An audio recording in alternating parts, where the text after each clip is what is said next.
ખેડૂત મિત્રો, અગાઉ એક ગીતની કડી યાદ આવે છે। મહેમાન જો હમારા હોતા है वो जान से प्यारा होता है, ज्यादा की नहीं लालच हमको थोड़े में गुजारा होता है। આ હાલત ખેડૂતની છે। ખેડૂતને નથી પોષણક્ષમ ભાવ મળતા, નથી સરકાર તરફથી કોઈ નોંધપાત્ર કહેવાય એવી સહાય મળતી, માત્ર ને માત્ર મજાકો જ થાય છે, ગમે તે સરકાર હોય। છેલ્લા વર્ષોમાં 10 વર્ષમાં ખેતીના ઉત્પાદન બમણાની વાત વર્ષોથી થતી હતી। ખર્ચ બમણો થઈ ગયો, આવક તો બમણી થઈ નથી। હવે આ વખતે આપણે એ વાત નથી કરવી, પરંતુ આ વખતે લીલો દુષ્કાળ છે, અતિ નુકસાની થઈ છે, અતિ નુકસાની।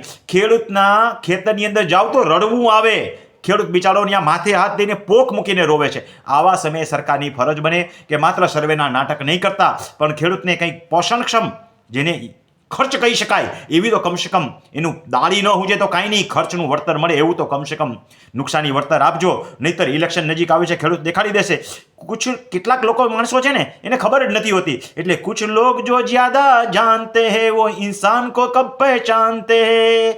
આ વાત સાચી છે, આ માણસોને નોલેજ છે, ખેતીનું નોલેજ બિલકુલ નથી, એટલે જાણે જાજુ જાણતા હોય ને એમ વાત કરે કે ખેતીની અંદર ખેડૂતોને આમ લઈ જાય છે ને તેમ લઈ જાય છે। આવો કોક દીક એક સિઝનમાં કામ કરવા આવજો, પછી કંઈ પણ વાત કરવી હોય ને કે જે જાજુ જાણો છો, તમારું નોલેજ એ પછી વ્યક્ત કરજો। એકવાર એક સિઝનમાં ખેતી કામ કરવા આવજો અને એમાંય આવી નુકસાની થાય પછી ભાગ લઈને જાજો ઘરે, એટલે તમને ખબર પડે કે વળતર શું છે। તો મહેરબાની કરી અને આ વખતે ખેડૂત સાથે મજાક નહીં કરતા, ખેડૂતને એના પોષણક્ષમ ભાવ ઉપરાંત પાક નુકસાની જે થઈ છે એનું પૂરેપૂરું વળતર મળે એવા પ્રયત્નો કરજો। ખૂબ ખૂબ આભાર, ધન્યવાદ। હું કદી કોઈ વિડીયો રેવન્યુ સિવાયની બાબતના મૂકતો નથી, પણ આ વખતે આ સમયની તાતી જરૂરિયાત હોવાને કારણે આ વિડીયો મૂકું છું। આ મારો સંદેશ, મેં કદી કીધું નથી કે મારા વિડીયોને જાજા શેર અને લાઇક કરજો, પણ આ વિડીયો બધી જગ્યાએ મોકલજો। ખેડૂતો વધુમાં વધુ આ વિડીયોને ફોરવર્ડ કરજો, જેથી કરીને વધુમાં વધુ ખેડૂતો સુધી પહોંચે કે આ વખતે જો ખેડૂતની સાથે અન્યાય થયો છે તો પછી નજીકમાં જ શું આવે છે, ત્યારે ખેડૂતો જાગશે। પછી નહીં કહેતા કે ખેડૂતો જે છે એને સરકાર પાડી દીધી। ખેડૂત કદી સરકાર પાડતી જ નથી, ખેડૂતને એમાં જરાય રસ નથી। અરે ખેડૂત બિચારો ખેતીમાંથી નવરો નથી થતો તો બીજે ક્યાં રસ લેશે?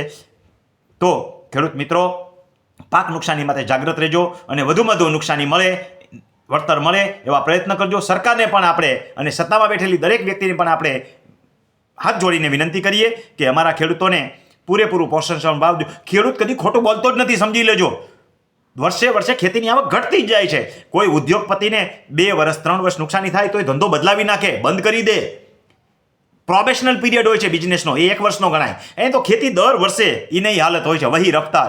ખેડૂત કદી ખોટું બોલતો નથી। જે ગીતમાં કીધું છે ને, હોઠો પે સચ્ચાઈ રહેતી હૈ જહાં દિલ મેં સફાઈ રહેતી હૈ, બસ હમ ઉસ દેશ કે કિસાન હૈ જો કદી ખોટું બોલતો જ નથી। તો પાક નુકસાની